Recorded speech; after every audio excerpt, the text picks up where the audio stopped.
Adversity? Bring it. The struggle? We welcome it. Snooze on life?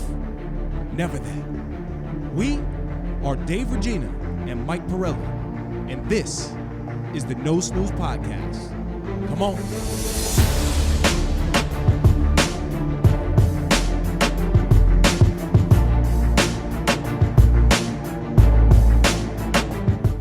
Welcome back, episode 94, No Snooze Podcast. I am here with the entire crew, Michael, the show, Pirelli, Claudio, the skinny voice, Valenzuela. We have Justin, the most famous intern, Sanchez, and I am Dave, the body, Regina.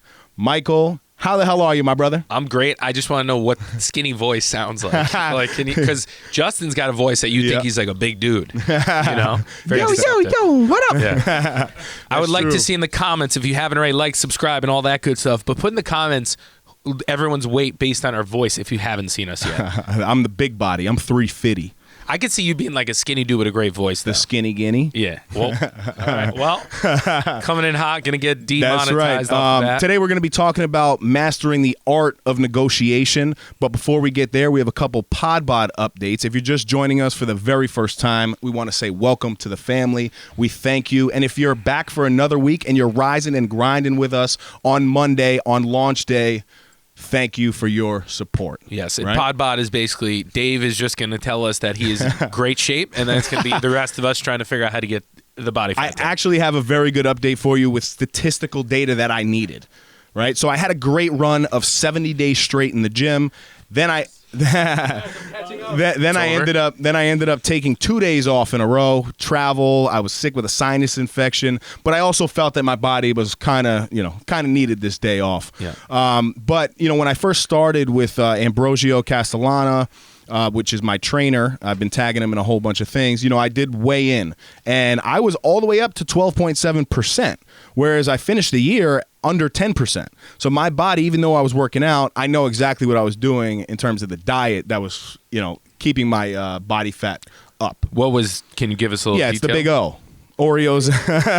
Really? Oh, yeah, dude. I was crushing 3 Oreos a night, little ice cream, but still working out hard. But you can't... wait, time out. Yeah. But you can't... Like, I watch all these fitness influencers, and maybe it's all fugazi, but can't you still do that if it fits within or no? So, well, if you're counting macros, technically you can, but at the end of the day, 100 calories of M&Ms, there's still a big difference on how your body absorbs it compared to 100 calories of grilled chicken. Digestion. You know what I mean? And I definitely was not as focused. In the workout regimen was on point. Okay. But my diet, I was, instead of having 2 pieces of pizza, I was having 4. Wow. Then pasta on Saturdays. But I was doing it on purpose, because I knew that I was going to have to recharge, restart, and get down to this 8%. Yeah. So I had weighed in at 12.7% body fat. When we're talking these low numbers, I mean, Michael's not that low, but when we're talking these low numbers, we're talking about percent body fat. Last year we did a challenge, tried to get down to 10%. So this year I'm trying to get down to 8%.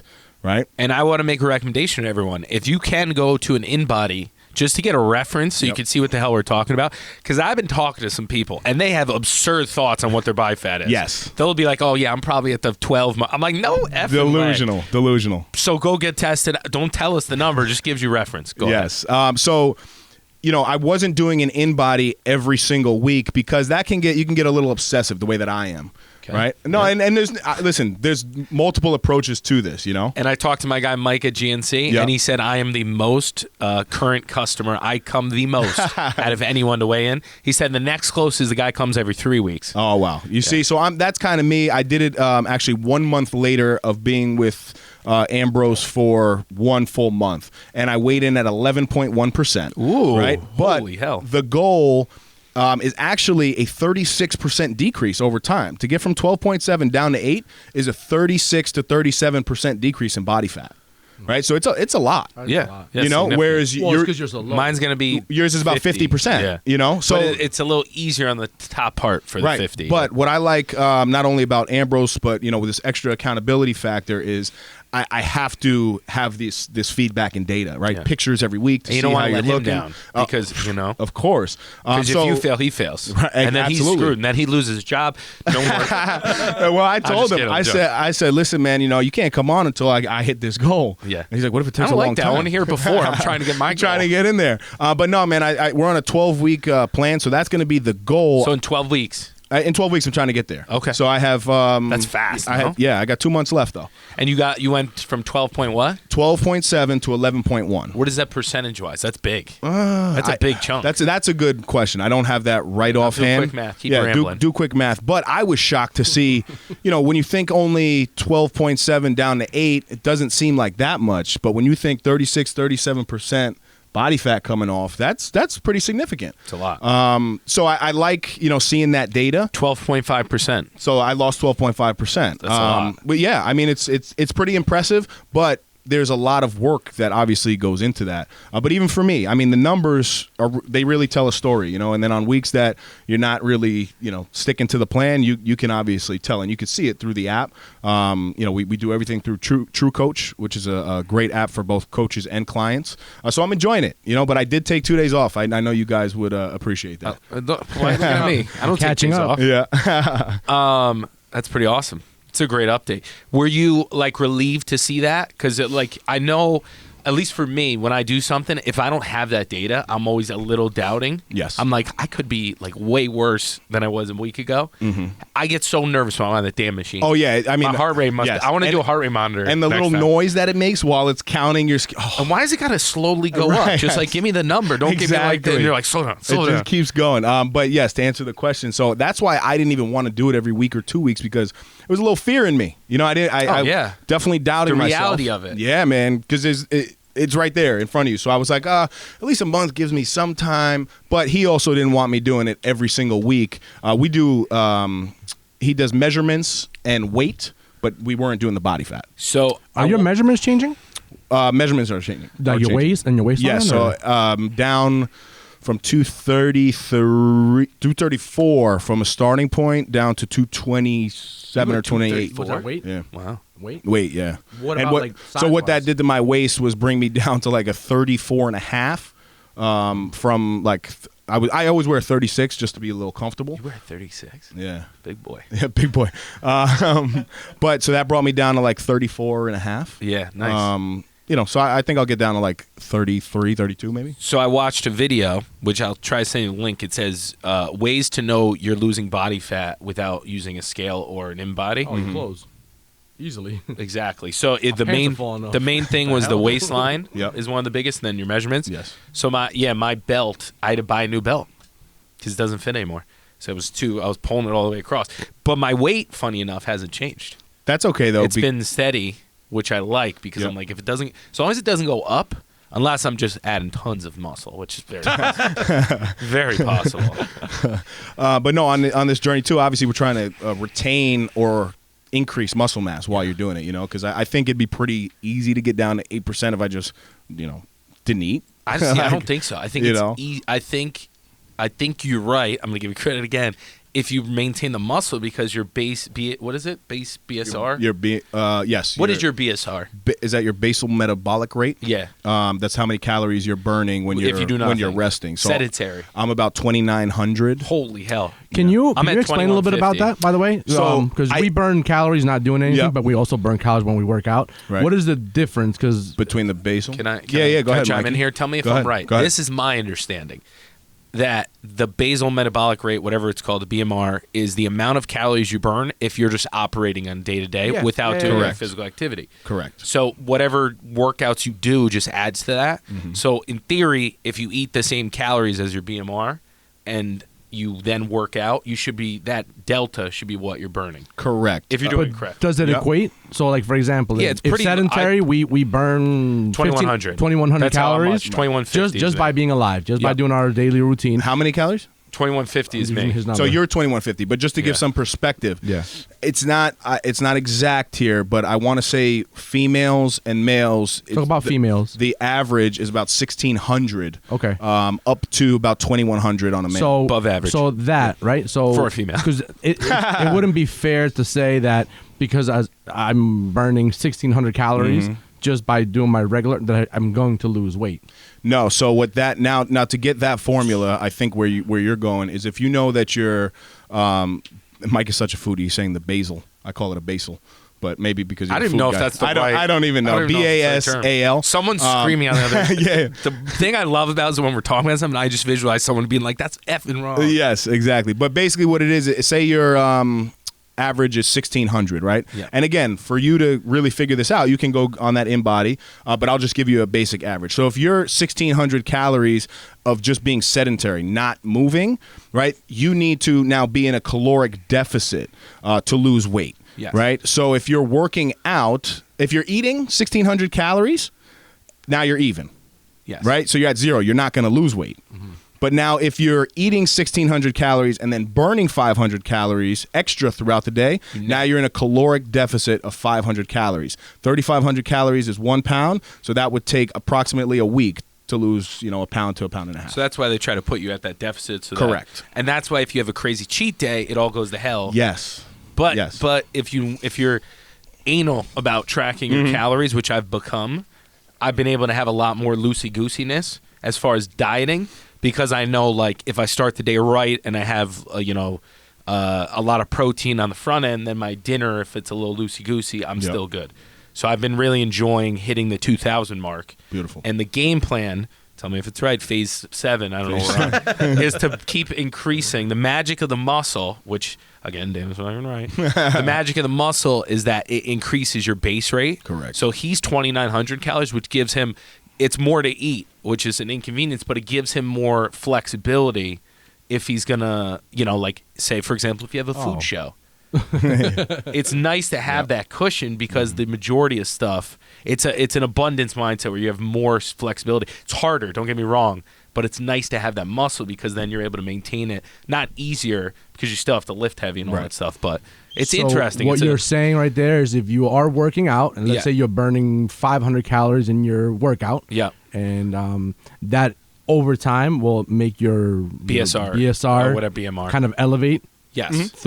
Correct. Okay. Well, that's why when people talk about a metabolism, that's really what they're talking about. Yes. You have a fast metabolism is something that really you don't know until you know your numbers, right? Justin's putting his hand up, but he doesn't eat. No, you eat. You think you eat. Yeah, but until you track it, you really don't know. You really don't eat. Like, it's hard to eat 2,000 good calories. Correct. Like, if really you're doing hard. that in grilled chicken and vegetables, that's a lot of food. When I was doing 1,000 a day or whatever, and then I had to upscale, I was like struggling. That's why the protein shake was helping, because I'm like, I can't even get there. Right, because it's easy to pound 2,000, 3,000 calories of crap. Yes. Right. Yeah. But so There you go, Jiggity. So the thing I'm thinking of is that if you can increase your BSR or whatever, and then slowly increase your calories to match, and then just the adjustment, the dial is the steps and workout. Like I'm doing weightlifting every day, and then every night or right after weightlifting, there's I'm at 12,000 steps a day, and I'm gonna keep adding like 500 a week, and then Beautiful. I'm trying to make sure that my feet don't. I calloused last time, so I'm trying to take care of the feet, extra cushion. Do some bath salts, that type of thing, so that when I get towards Are you walking 50 or in those things? No. So that was my mistake last time. I was tough. in the office on a walking treadmill with these on. That's tough. And I effed up my feet so bad where now I'm being very smart about it. Yes, I'll hop on the phone and pace a little bit, but the majority of my time is on the little treadmill. So speaking of tiny treadmill. Speaking of this little treadmill, I have a question. Should I go right into my update quick? Yes. We don't want to talk about the little treadmill. Yeah, first? well, that's part of it. Because I have a question. Yeah. It's called a desk treadmill. Is that correct? Oh, yeah, this is it. This is what he said. Okay, go ahead. Do you want me to ask, or you want to Yes. do your update? Tell him what you think a desk treadmill is. Well, my understanding of a desk treadmill Listen, I'm kinda is that thinking like this. you put this treadmill. Yeah, okay, it's on camera. That you put it under your desk as you're sitting down, and while you're typing away, Is that so funny? Think about there's no weight on your feet. So that's why he's getting so many steps. That's why I was like, wow, he's doing a lot of stuff. No, but it's if a he's doing them like stand-up that, desk. Bike would make sense. Yes, that's right. hilarious. I've seen people with a bike. A stand-up desk. Numbers. So I'm gonna say I got up to 21.4. Okay. That was That my was your last starting point? weigh-in. Yeah, we'll call it a starting point, but I digressed a little bit. But the main thing was I was up a bunch of muscle from my last push at this, probably up 5 to 7 pounds of muscle. So the last year great. wasn't completely wasted, Yep. which was nice. See. And I had a better base going in. So when I just weighed in again, so stressed on that thing because all the hard work, all the steps, and I was like, if I don't break 20%, I'm going straight to a buffet. And in my head, I was 100% serious. I was like, it's it. I'm just going to go the other way. So it was going, and I came in at 19.5. Okay. But it looked like I was shooting above 20. For some reason, it was kind of quick. Up. But here are the stats that I want to bring up. I had a plus 1.3 in muscle, so I'm up to 105.6 lean mass. And then I had a minus 5 in fat. So I don't know minus 5 pounds or minus 5 pounds. Pounds, right. So it went from 49 to 44. Great. So I'm assuming some of that's like water and clothes and all that. But I was very happy. I dropped 1.9% in body fat percentage. That's great. And my weight is at 225. At the peak, it was at 232. So it hasn't really changed. 225 has been like floating weight. So good progress. That's awesome. That's what it's about. Progress. Yeah. But I said it before and I'll say it again. This time, I just feel like I have all the puzzle pieces, and it's just a matter if I can stick to the plan when life gets in the way. I agree. For example, we're out of our house for a week because they're doing the ripping out radiators and doing sheetrock. So my game plan is to move my treadmill and then my mobile weights to my parents' basement under the and desk? not miss a day, or drive to my house, work out in Bar Miguel, Jim Miguel, and go to work after. So I'm trying to figure that out. Okay. But I can't miss a week. I don't have time. No. You definitely can't miss a week.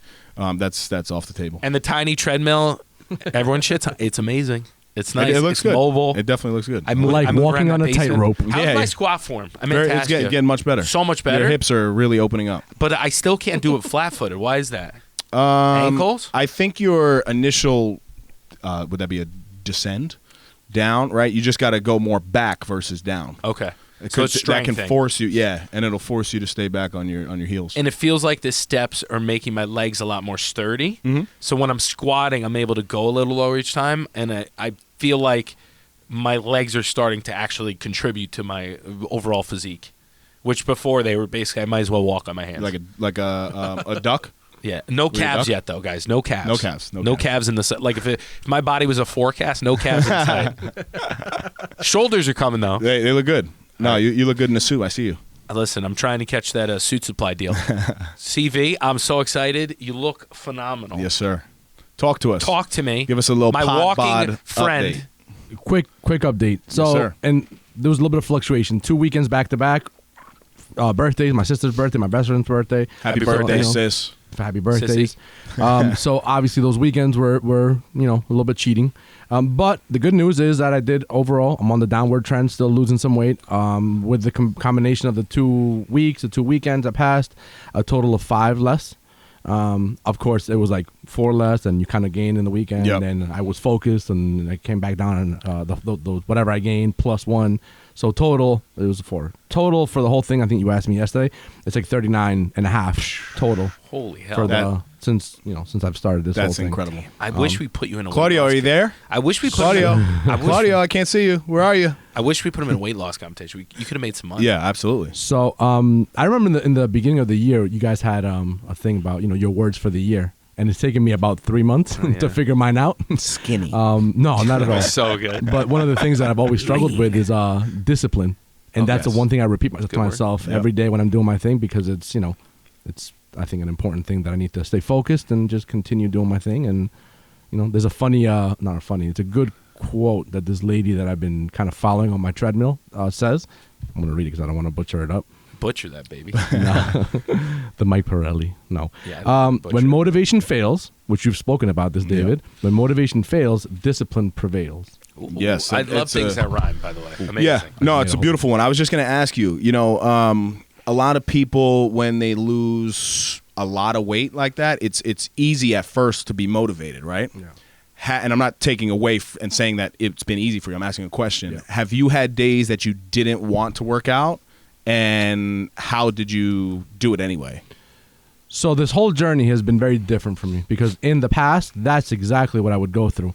This time around, I've made it a point to myself to really enjoy and thrive in the process and the journey. So it's a new shift in the way I looked into it. I look forward to working out. So that's why I've been kind of like been saying, I said it last time, the whole, taking a day off or whatever. And I'm trying not to, and I've had taken a couple here and there, and only I take them off because my body's just shot.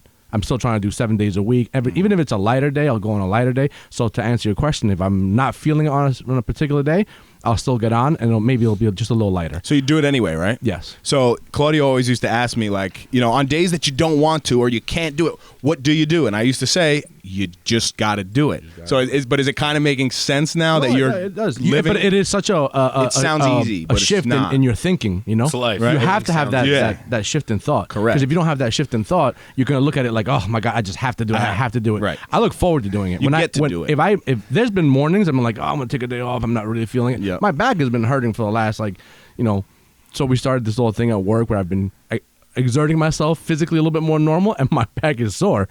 And there's been a couple of days I'm like, oh, I don't want to do it. I want to just let it rest. Let it rest. What is exerting yourself? Are you like lifting shit in the office? Like Playing just pickleball picking and people's stuff. desks and Playing stuff? I visualize you moving people's desks just around. moving stuff around. Playing pickleball, and I may get into it a little bit harder than others. Yeah. And when that happens, my body's 40 years old. I'm weary, so it's a little bit sore. Yeah. But I've had mornings I'm like, oh, my back is hurting. Just let me give it a rest. No, don't give it a rest. Just do a lighter walk. And the thing is, now because I enjoy it so much more than I ever did before, I'll start a light walk, and before you know it, my body will warm up, and then whatever pain was there, it goes away. Got your mojo and back. then I want to start pushing, and that's another thing I've been doing is really, I think let me not say I think you've said this, because we know I know.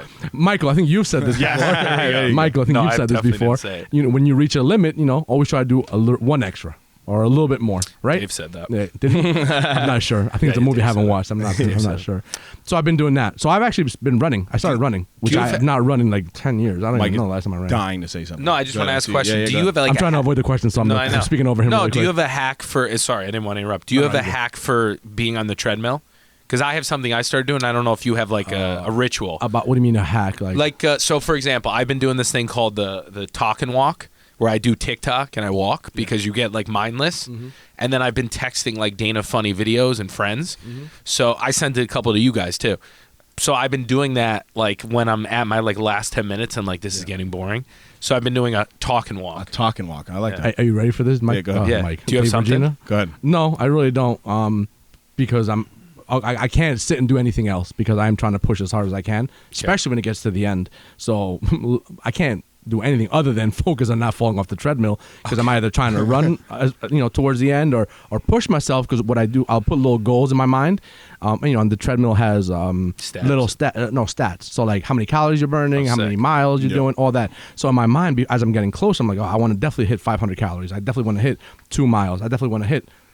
So I'll kind of push towards them. So if I'm getting close to the end and I'm not quite there yet, I'll up the speed to hopefully reach, faster. Yeah. Gotcha. I like it. And I'm lucky. Like I said, the treadmill that I have, it has a screen, and we've been walking in the Bahamas. So that's what I'm focused on, honestly. I love that. And dude. It's really cool because you're not It's sick. Remember, I used to say that on the thing. I'm like, I'm look going at a to Italy, wall. waving at people. It's the best. No, hell yeah. Where in the Bahamas are you? Look. Oh, they've been going through every single island. So today was Nassau.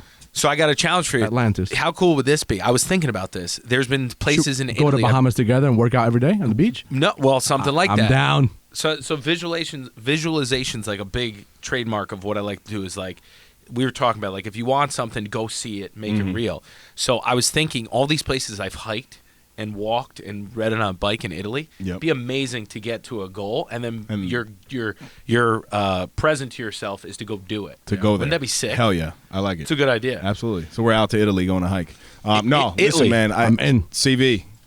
Killing it, my brother. Stay on the track. I ask you every week when we all have 8-packs. And you're like, I'm at 9%, but these guys are at 8. Yeah, are we going to be able to give you the, like, hey, Dave, listen, absolutely.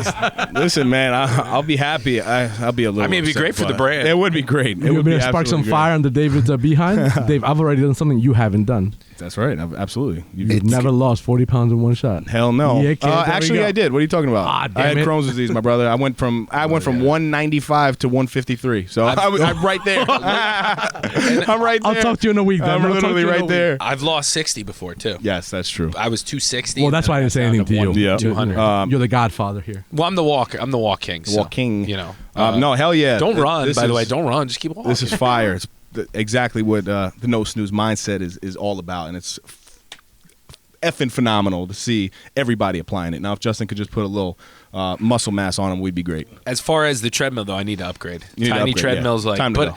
I don't think I'm ever going to get rid of her. But I'll keep her in the basement. Put it, just I mean, to it's remind about me. Livy's size. Put Livy on it and let her, That's true. let her That's walk. a good idea.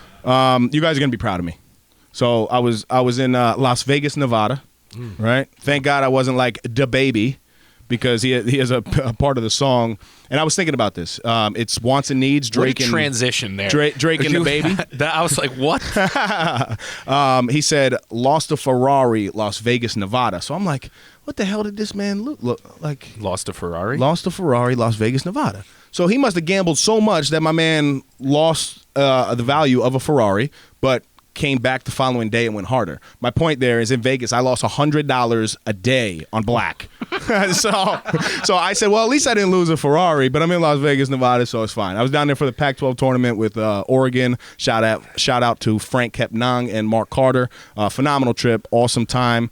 They made it to the semis, didn't go any further, but your boy watched some movies on the plane. So I got recommendations for you guys. I can't all right? wait for this. The very first movie that I watched is actually brand new in 2022. I think we mentioned it on the podcast, with Kurt Warner, the American underdog.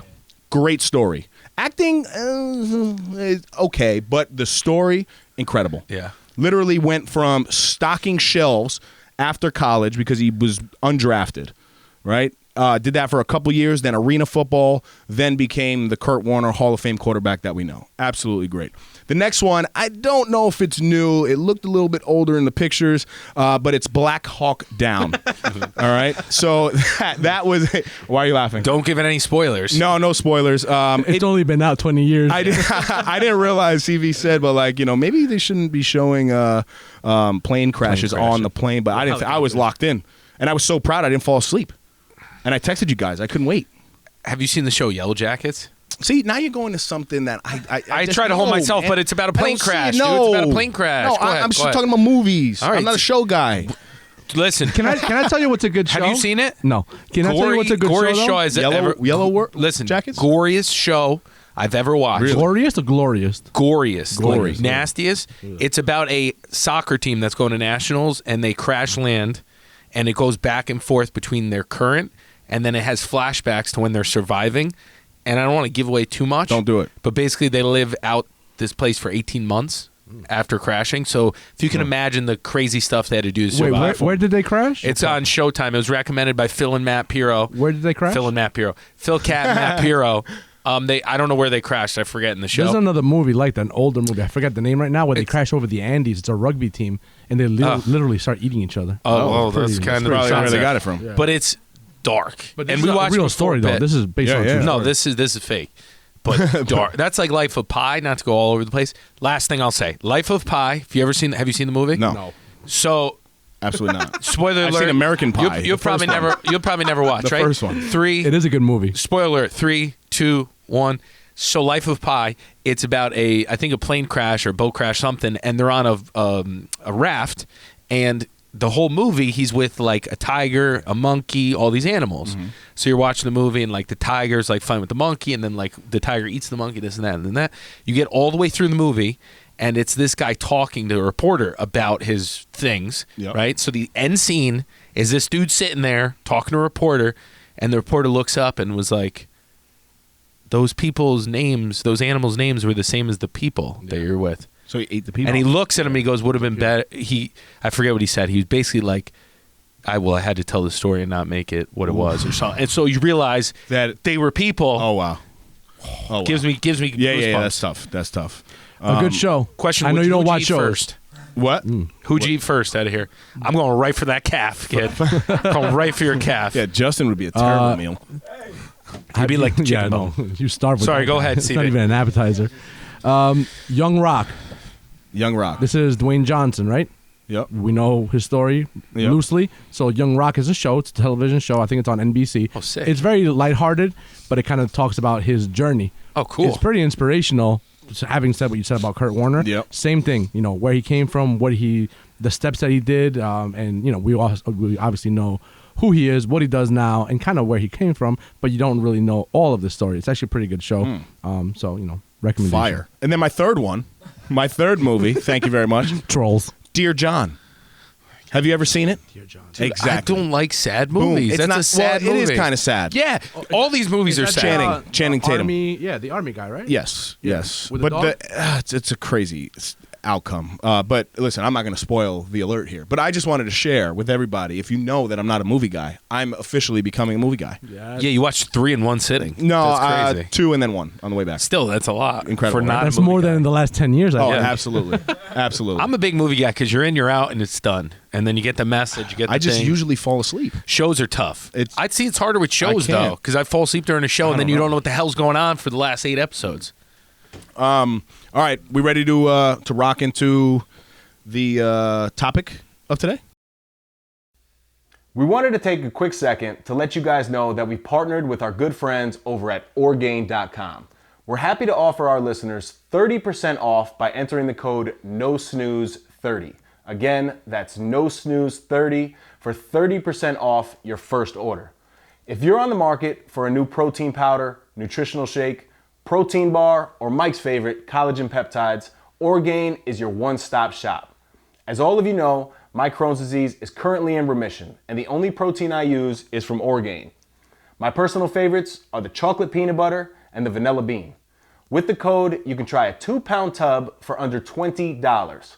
Talk about not snoozing. Go get yours today. Now, back to the epi. Beautiful. So that was phenomenal updates. I am ready to bring some value to the folks. Not that what we talk Are you about, flexing your chest? I don't mean to get distracted. No. but as you talk, I it just seems like bench you're pressed flexing. yesterday. So Yeah, it how might be much a was little- that? Sorry, little before we swollen. get into negotiations. I'm doing percentages. So that was based off of a 375 max. So I was doing 275 for like eight reps. Was that set or something like that? I was proud of my 275. But anyway, go ahead. But no, so today's topic, we're going to talk about how to negotiate. And basically how it started was I just got a new vehicle.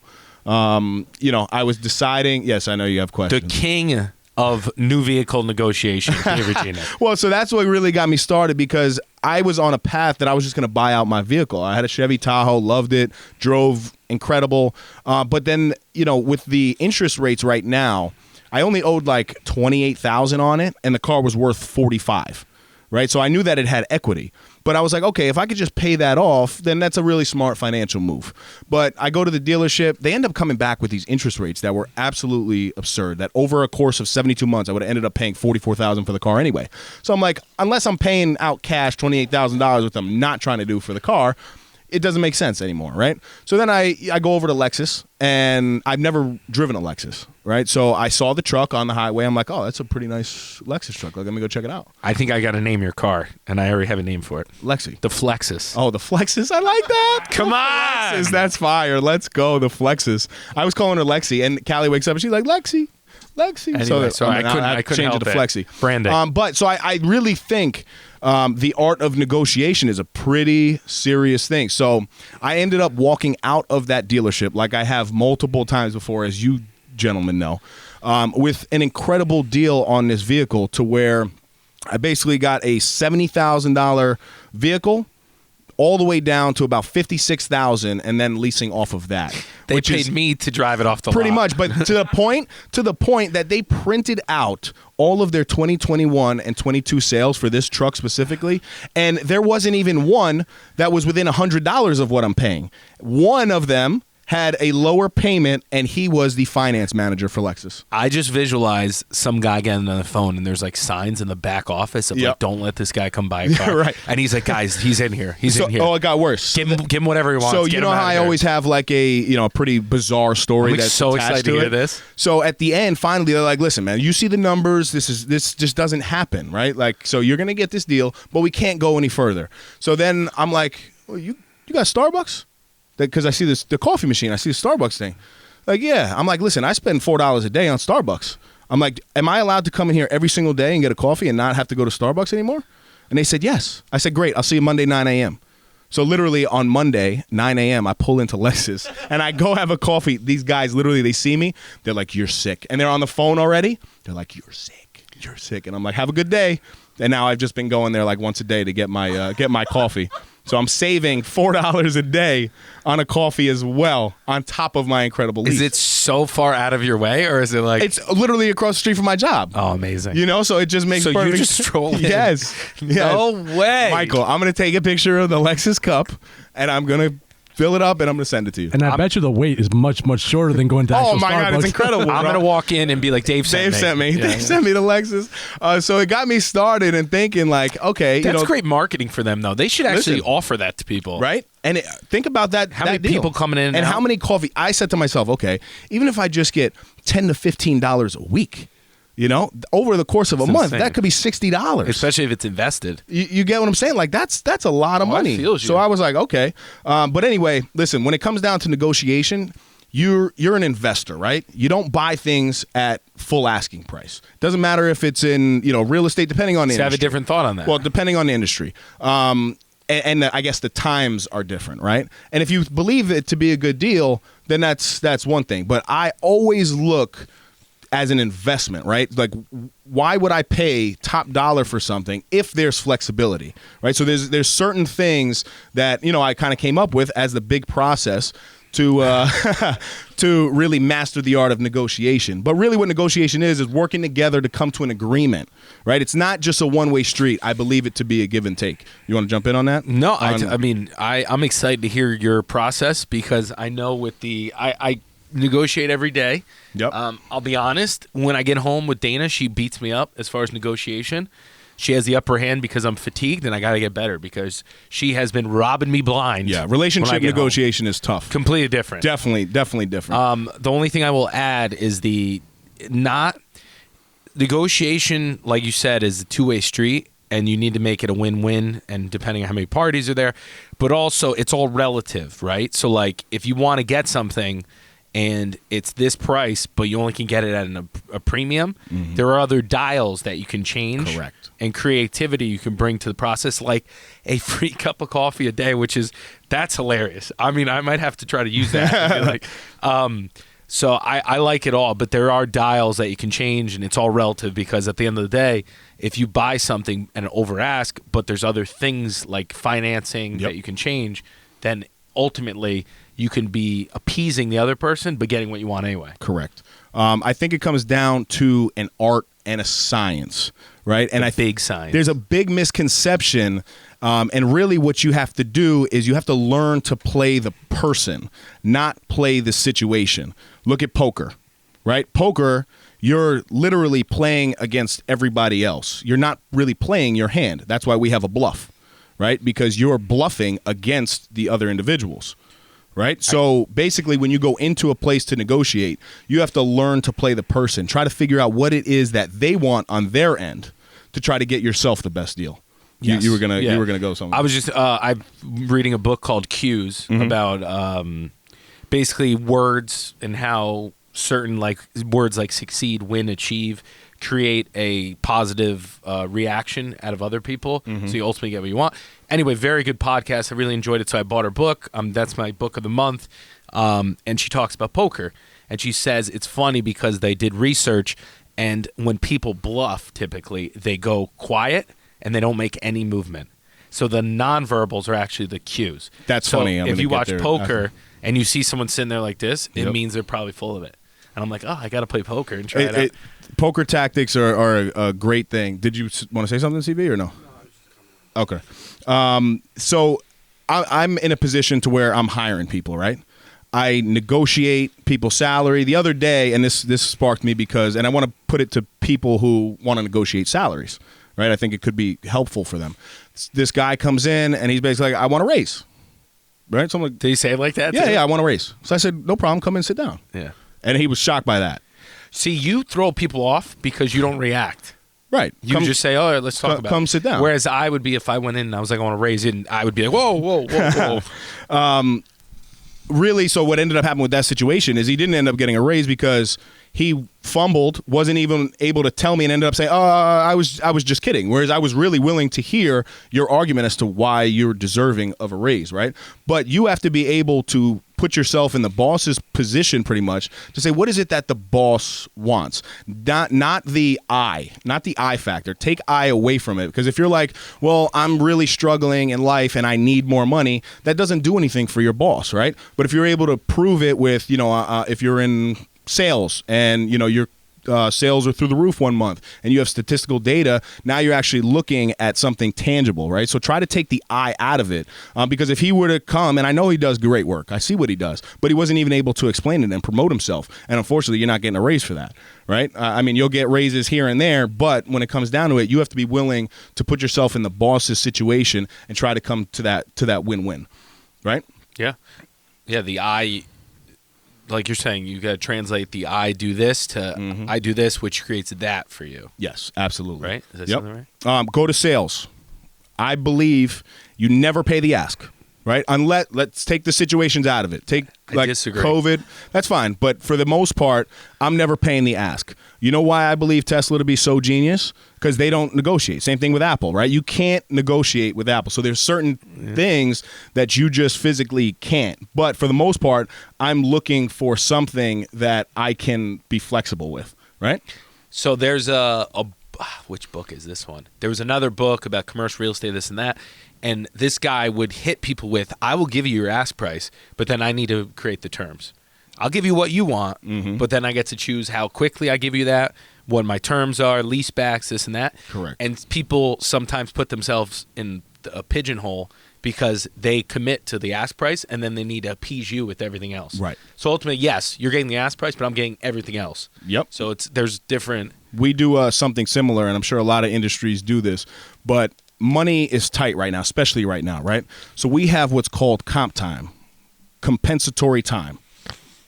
What the hell is compensation? But yeah. it's time. It's PTO, paid time off for other people. I think in other industries a lot. Like when I was working for Nike, it was PTO. Yeah, I've heard so PTO. Yes, it's not costing me money, but it was a win-win negotiation to where you're able to offer employees a real benefit to spend some time with their families while they're still getting paid. That's an example of just seeking out the win-win opportunities.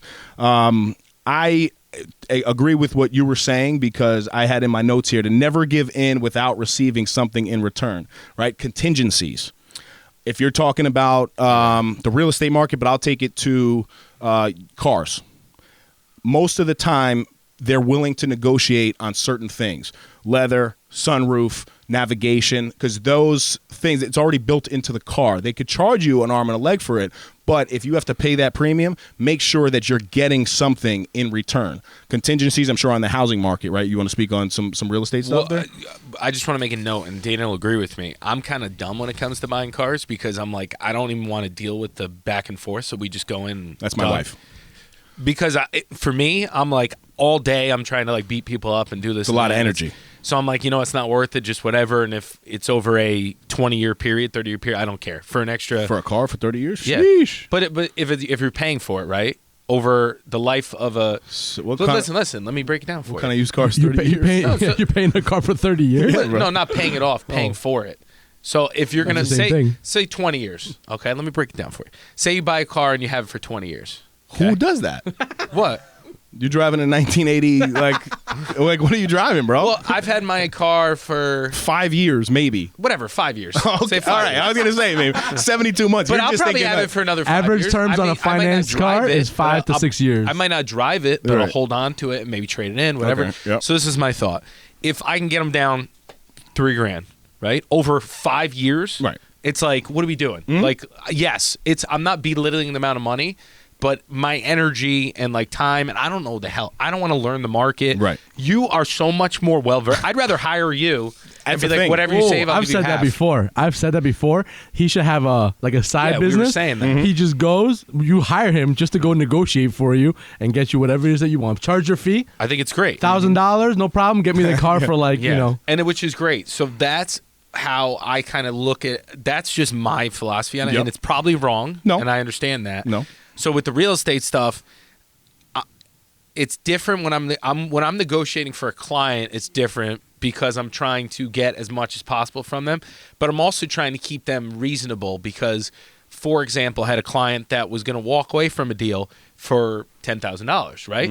For $1.3 million property, percentage-wise, I'm like, you're really going to, instead of getting that in the mortgage, I'm not belittling $5,000, but you're going to walk away for the property that I probably can't replace for that. And I asked them, I'm like, how long are you going to live in the property? They're like, probably 20 years. I'm like, then what's $5,000 over the lifetime of 20 years? You know, I'm not hard selling you. You could still say no, but think about it in that terminology. And that part, I agree with you 100%, especially in today's market. You paying asking prices, kind of a lucky situation. It's all relative. It's 100% relative. But on day-to-day sales and stuff like that, I think, you know, my mindset is completely different. Yep. Like, I'm playing a game pretty much. Yeah. And when you guys are talking about that third party, that's literally what I do. I act like I'm a third party rep in my head, so I make it a game. Like, I'm just here to represent Dave Regina. So I have no emotional attachment to what it is that I'm actually doing, where a lot of people get their hearts broken because at the end of the day, if I walked out of Lexus without a car, I don't really care. I'm going to go to the next dealership, and, you know, yes, it's an extreme amount of time, and people could definitely get anxious with it because it's no joke. What's impressive is that in this market, you were able to do that because the car market is extremely high right now. I was getting screwed on my Chevy. You know, I was getting screwed. I couldn't believe what they were doing. Like, it was astronomical what they wanted me to pay per month, over $600. I didn't even pay that on my lease. So personal, right? We were saying, so for a client, I do it that way. Personally, I have such a long time frame of everything I buy and when I want to buy. For example, like Bitcoin. I don't care what the price is. I don't wait for it to drop. I just buy it. Right? I don't even think about it. No bandwidth. Real estate. If I think a property makes sense, I will overpay because I know I have a limited amount of time to accumulate the properties. And by getting the control now, it's worth way more to me to get it done now, to have time to build the equity and build it out, versus get it for $20,000 less, $10,000. And again, I'm not belittling that, but just in the opportunity cost of not getting the property, I worry about more than actually buying it at a discount. Does that make sense? Absolutely. Because it's just because the strategy is long term. If we're gonna buy properties, renovate them, and rent them out forever, I don't care if I get another $5,000 off the ask price. I just want to secure the property. Right. Does that make sense? Yes, absolutely. But it's very different because, like, for a client, it's all about the motivation and the timeline and everything. Because case by case, it's so different. We had, Mike was my agent when we bought, our house that we live in now. We had offered, I believe it was $40,000 to $45,000 under asking price at the time. Times were good, but we also did seek out a little win-win, right? I remember you making a phone call to me, being like, "Listen, Dave, there's no appliances in there right now," and I was like, "Well, I'll eat that, right? I'll go pick out my own appliances for that. You know, I don't even want them to put. It's a brand new house. Like, we'll take that." So yes, the terms are a little bit different because I was like, that's a win for them, but at least we get the win of minus $40,000. Appliances are not going to cost us $40,000, and it gives us the ability to basically take the house off the market. Well, on top of it too, we had a discussion. I don't know if you remember. I was like, builders want to get to the next project. Yes. And you did a good job of being like, all right, well, if that's the case, then we'll take off we'll make it convenient for them to say yes. So by you being like, no, we'll take care of that, we'll take care of the glass. Then all of a sudden they're like, all right, just say yes and we're done. Oh yeah, there were no shower doors. Remember that? That's right. That's right. Which is very, you had the background to understand that. And that's one of the biggest things to get a yes out of anyone. We talk about all the time. You serve it up on a silver platter. And so it's very easy. For example, we're going to be shooting an episode at Suit Supply. So I was like, all right, how do I get my foot in the door? So I went and bought a suit. And I said, hey, get me your contact, your marketing person. I want to talk to them. So they connected me. I said to them, listen, I have a video guy. I have the suit. All I need for you guys to do is approve me coming and shooting at your property. And they said yes, because it's like, why not? Why not? Yeah. Yeah, you're providing that. And then you bang them up later for discounts and stuff. Exactly. But you get the foot in the door, you show your value, then you bang them. Genius. Yes. Couple more things is I think it's important to know who has the upper hand in the situation regardless. Like, I kind of thought, like, even in the housing market right now, I think the seller has the upper hand right now, right? So if you're a buyer, and I could be right or wrong, but I'm just saying what I see.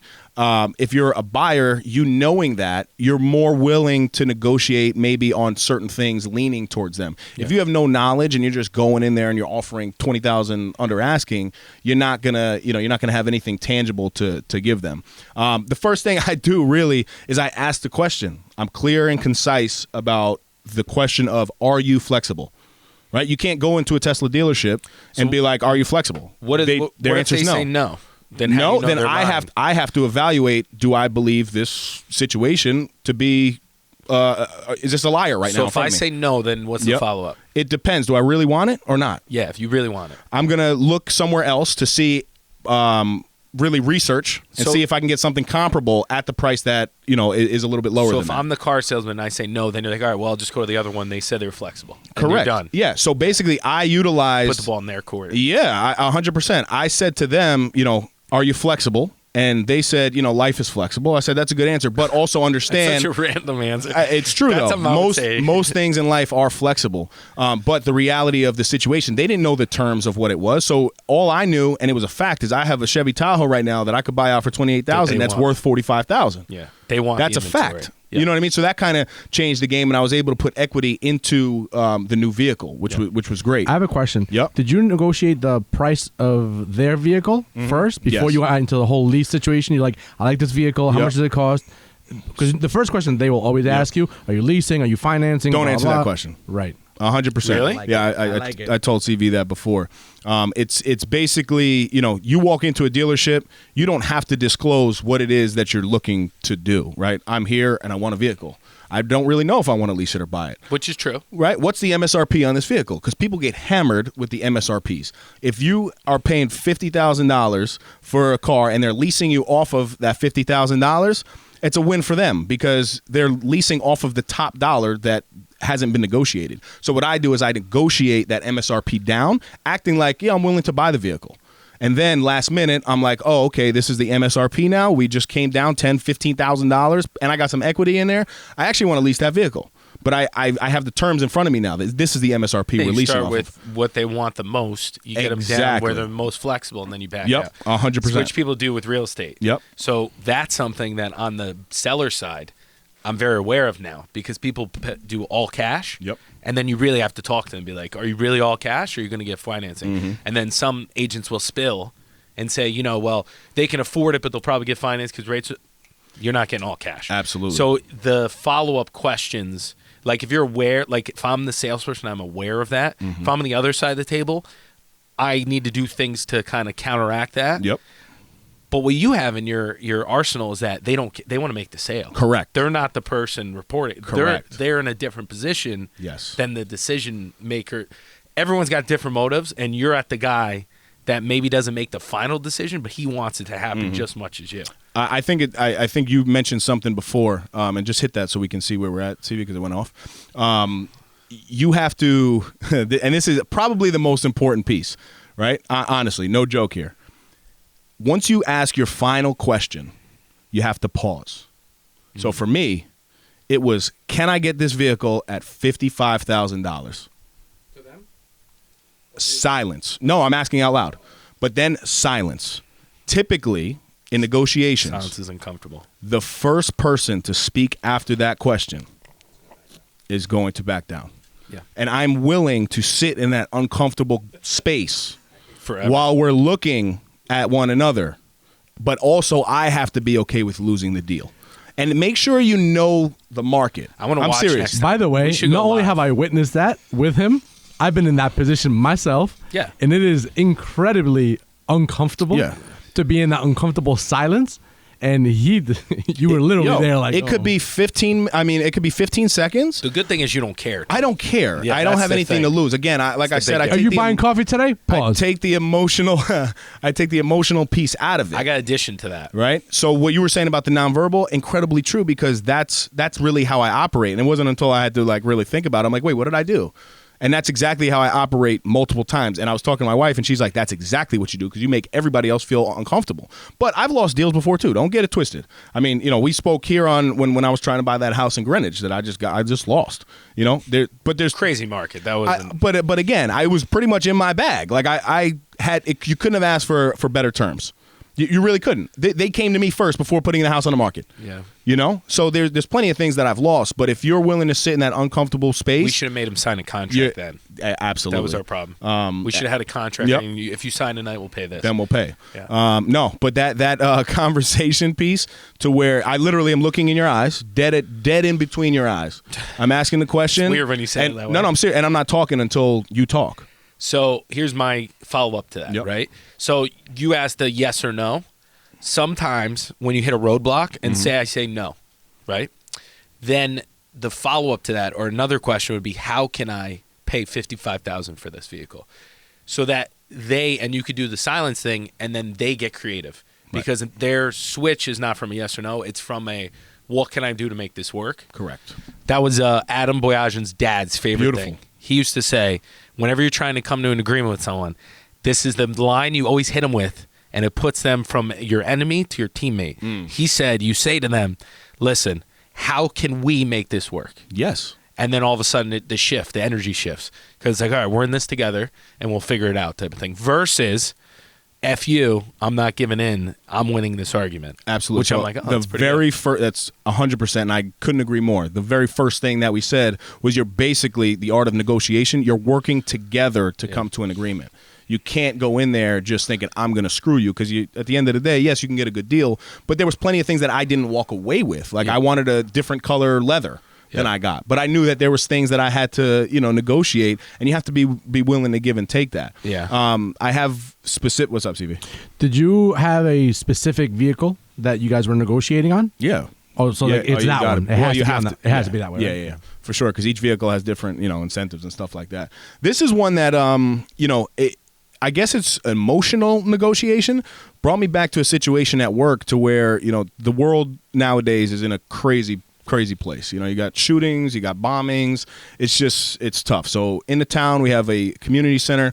We had this gentleman who was clearly distorted in his mind that came in and is walking around the facility when we have, well over 100 kids in the building between after school program, kids in the pool. So now it's a dangerous time, right? Guy's walking around the building. He almost fights an employee because the employee came at him very disgruntled, like, hey, get out of the building. There's kids here. You can't be here, right? Whereas now looking back at the situation, what I did, I really played into the emotional piece to try to get him to leave the facility, right? So I saw and I was able to identify that he was clearly on drugs.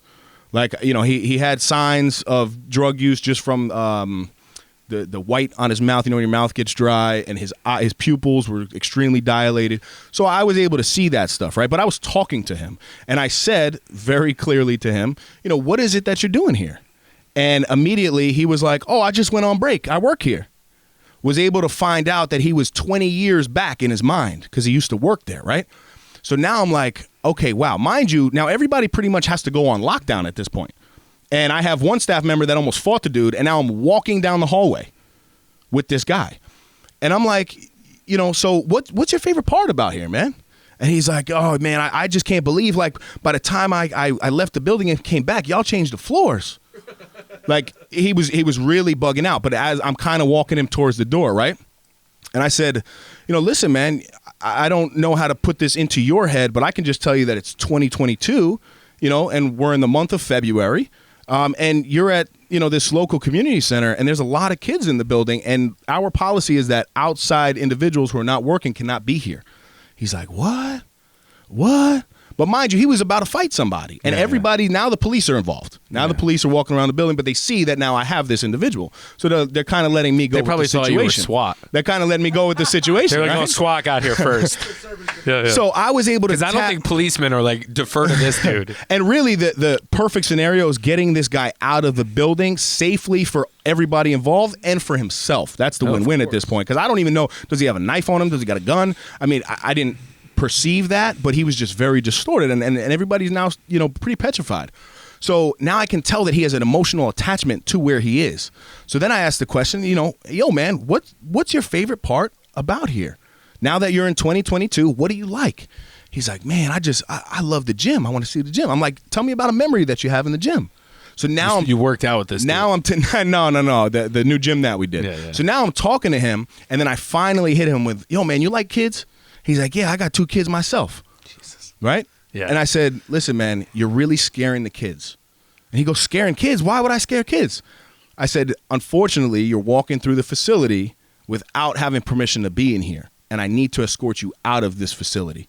Right? And he was like, yo, I don't want to scare the kids. Like, my bad. So we went from a situation to where he's basically about to fight somebody to me being able to negotiate him out of the building. But I was able to bring back, treat him like an individual, but tap into his mindset and realize where he was versus just being petrified at the situation. It's pretty wild. It's super wild to think about. That's like if you ever see the show where it's mine hunters and they're talking like hostage situation. That stuff's wild. Yeah, it's ridiculous. And then he ended up, once we went outside, they did have to cuff him and put him in a car because now he was trespassing, and this happened multiple times. But it was definitely a situation that, as I'm looking back, there was negotiation tactics used. Oh, yeah. I used to do sales in Nike, right? And there's something called sensory communication, right? You're rubbing your hands, I'm touch, freezing down here. see, feel, taste, all your senses, right? And there's a sales tactic for those individuals that are in sales that you can actually use that I used to use at Nike all the time. You have to be able to read the individuals in terms of how they're communicating, right? I remember people would pick up shoes and, they'd be like, wow, I love the way that this shoe looks, right? So now they're talking about the visual.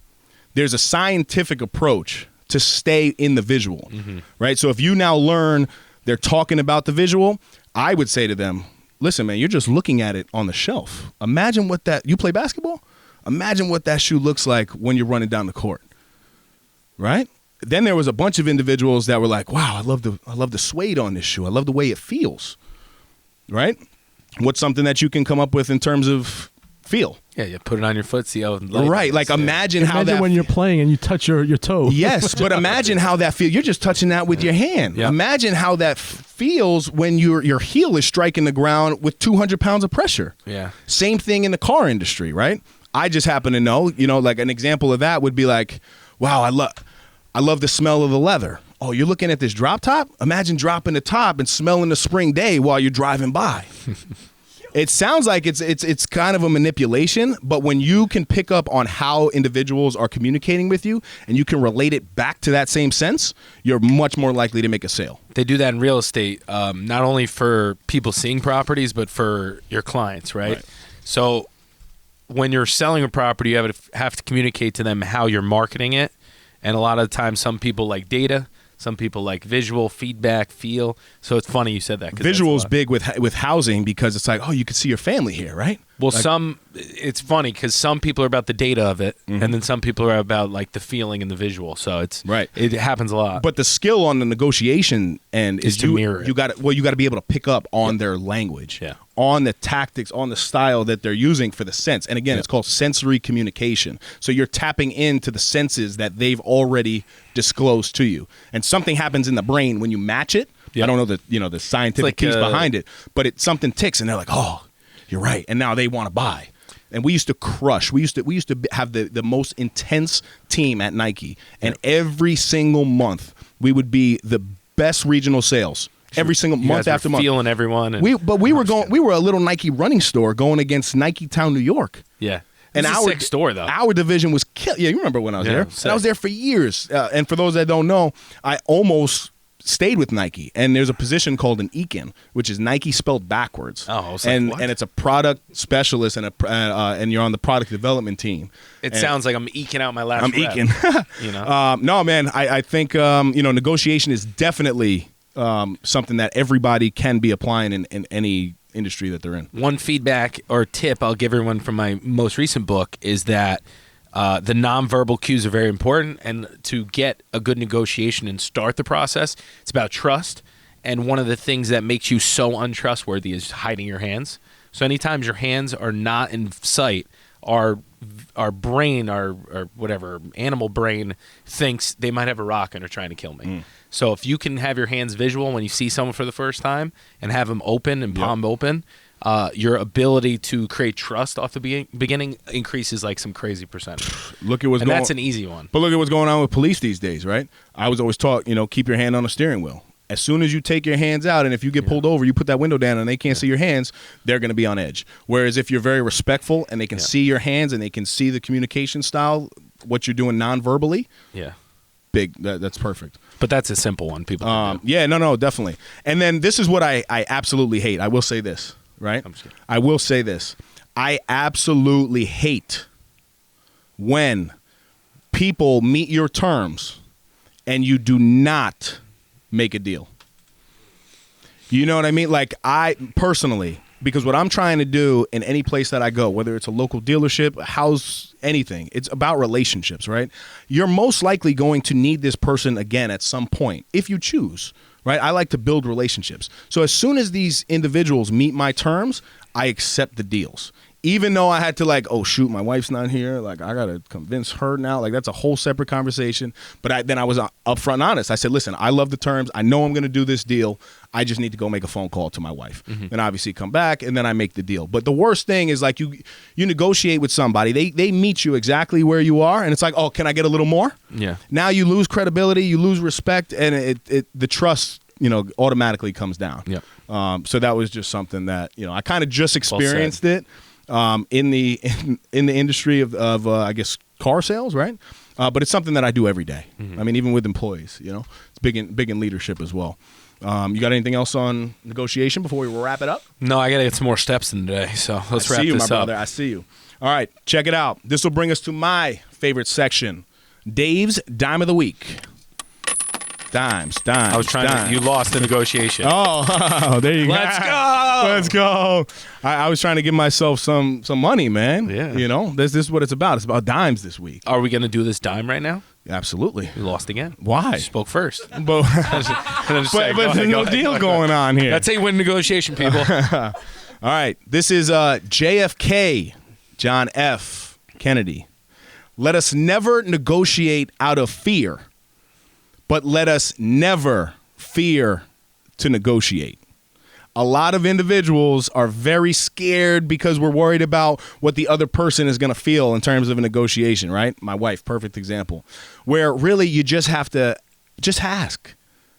Put it out there, right? You have the ability to get deals that you want done. You are deserving of that better salary. You're deserving of that better position. Know your stuff. Listen to this episode before you go negotiate, and I think you'll be on your way. Beautiful. Right? Almost just shed a tear. Nicely said. Anything else?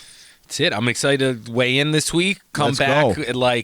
I got to break 19%, I think. I got to get into the 18s. I got to get to I got to reverse age here. Benjamin Button on the body fat scale. Benjamin Button? That's how Callie says button. Button? It's so fun. Absolutely hilarious. Listen, we got some new merch coming out. Soon. Shout out. Shout out Adolfo Godinez. Ooh, good. I'm happy you said his name. He's been designing some stuff for us, and we are looking at a late March, early April launch of a spring-summer line for 2022. Definitely got to get the body type for that. You can check us out at NoSnoozeShop.com. Like Miguelito always talks about, subscribe. Hit us up on Instagram. We thank each and every one of you guys. Until next time, stop snoozing. Get up and get after it. Go negotiate. Get that deal. I like how I got real hooded. Get that deal. That's another Effie in the books. Go follow us on Instagram and Facebook at No Snooze Podcast. Subscribe to our YouTube channel, No Snooze.